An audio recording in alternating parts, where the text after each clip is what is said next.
buenas noches, bienvenidos a En la Línea, espacio del titular Félix Fuentes, que a nombre de él les entrego su saludo en este lunes 9 de enero del año 2023.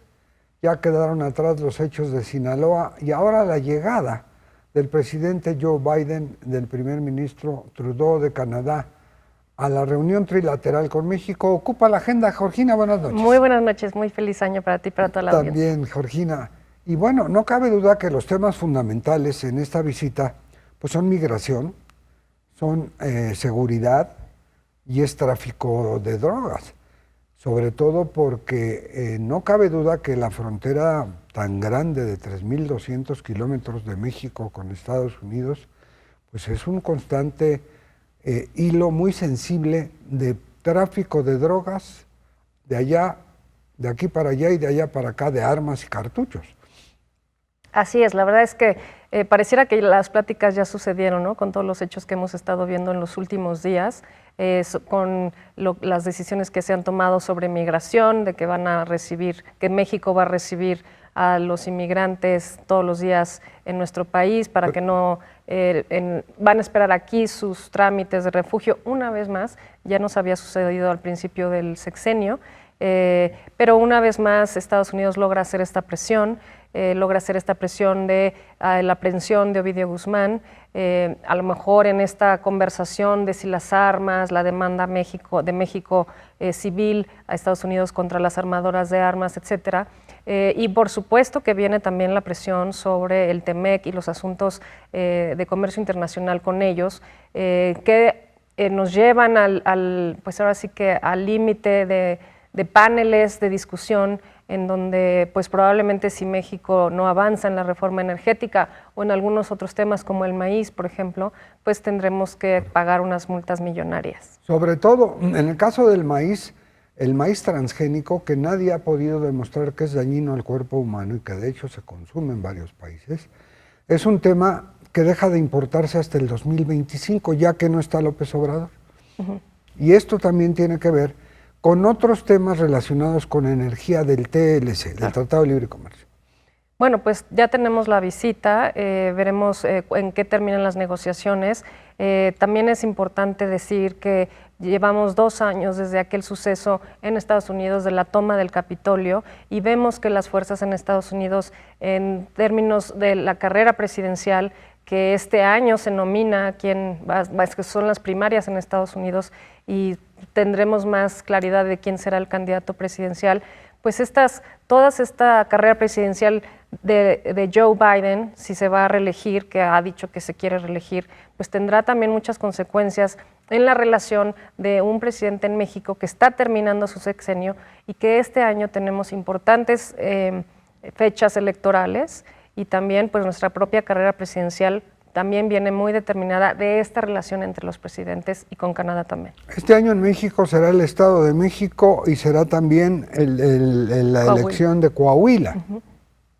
Pero en otro orden de ideas, volviendo al tema de la agenda de esta reunión trilateral, se vuelve a utilizar por primera vez en la historia 11 elecciones en el Congreso de Estados Unidos y no han podido determinar quién va a presidir la Cámara de Representantes. 11 veces ha perdido el candidato que quieren los republicanos tener en la Cámara. Claro, y eso nos habla de la lucha interna del Partido Republicano y sí, entonces, ¿quién será el candidato presidencial? Si será Donald Trump o será a lo mejor el gobernador de Florida, DeSantis. Pero bueno, esa es una agenda de ellos. Lo que no podemos perder de vista es que sigue sucediendo la guerra en Ucrania y el poderío de Estados Unidos y tenemos que tener muy claro que esta falta de suministros provocados por la pandemia y por la guerra abren a México una oportunidad de esto que se llama ahora nearshoring, que es la relocalización de plantas,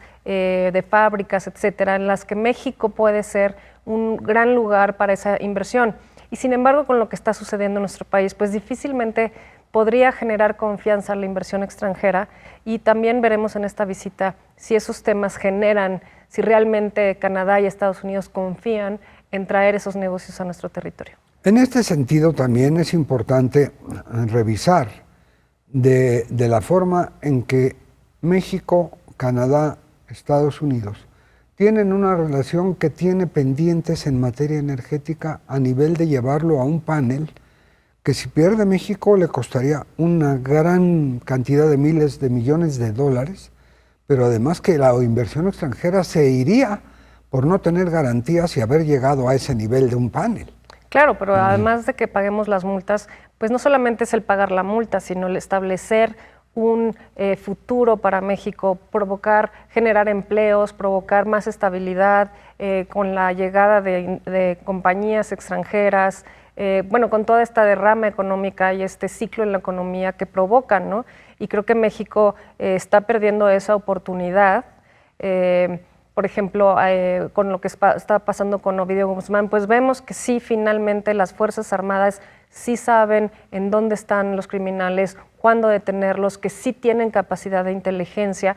Y te preguntas, ¿qué ha pasado todos estos años en que tanta población o que los mexicanas hemos sufrido tanto el crimen organizado y sin embargo vemos que sí tienen la capacidad para detenerlo? Y entonces, ¿por qué no generar confianza y por qué no tener un Estado de Derecho que realmente funcione y que sea en beneficio de los mexicanos? Porque no es en beneficio de las fábricas o de los extranjeros, sino de la creación de empleos, ¿no? Tú te refieres a la capacidad para saber dónde están e ir a detener a los que faltan. Sí. Sobre todo porque, bueno, independientemente, y esto es un asunto menor, si baja el avión TP-01, el presidente Biden, el TP-01 es de México, pero me refiero al Air Force One. Sí, del el Jumbo que tiene el presidente Biden, si baja o no en el Felipe Ángeles o en el Internacional. Que dicho sea de paso, qué situación tan penosa como país es tener los aeropuertos que tenemos. El Felipe Ángeles pues casi no se usa, pero en la Terminal 2 o la 1.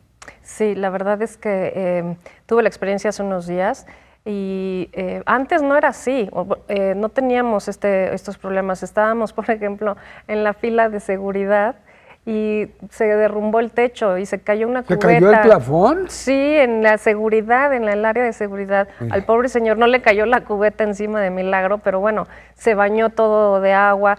Es en la zona de seguridad, no en las maletas o en algún pasillo o en alguna cafetería. Sí, no.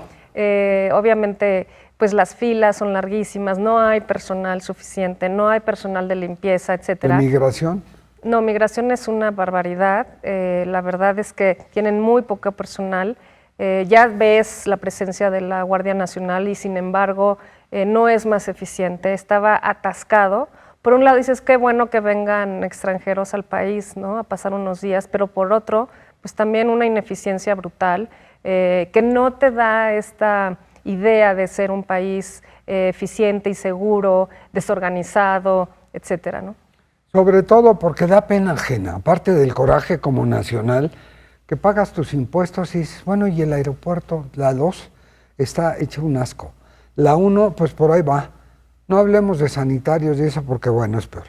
Pero las filas tan largas de entre que sales del avión, si te toca posición remota, en lo que llega el camioncito y te lleva a la sala. No. Y cuando vas a pasar, la fila llega hasta donde casi te acabas de bajar. Y además, cosas que no entiendes, ¿no? Hay una sola máquina de rayos X, ¿no? ¿Una sola? Una sola, para todos los vuelos, ¿no? Entonces, realmente no entiendes. Yo me preguntaba, ¿será a propósito para que la gente diga, ya no vengo a este aeropuerto, ¿no? Yo creo que yo conozco el AIFA y es un aeropuerto que está increíble, pues es nuevo, tal, obviamente es muy protegido, se ve seguro porque está la presencia de la Guardia Nacional y de los militares, tal, pero sí es difícil llegar, está muy lejos. Entonces, ojalá que eventualmente se pueda utilizar. Justin Trudeau y Joe Biden han accedido a aterrizar ahí. Y bueno, pues eso no va a solucionar que puedas llegar al AIFA y salir, claro, porque además está completamente oscuro alrededor. Entonces, bueno, pues es un tema de infraestructura que vuelvo a lo mismo. Esta condición del Estado de Derecho y de dar seguridad, otorgar seguridad, que además para eso está el gobierno, o sea, no es un favor, ¿no? Pues difícilmente será solamente con la llegada de los presidentes, ¿no? Pues no cabe duda que en la línea, le desea que en la línea tenga salud, sí, tenga trabajo, tenga prosperidad y claro, que nos siga dispensando el favor de su atención. Claro. Georgina, buenas noches. Muy buenas noches, gracias. Nos vemos en la próxima. Gracias, buenas noches.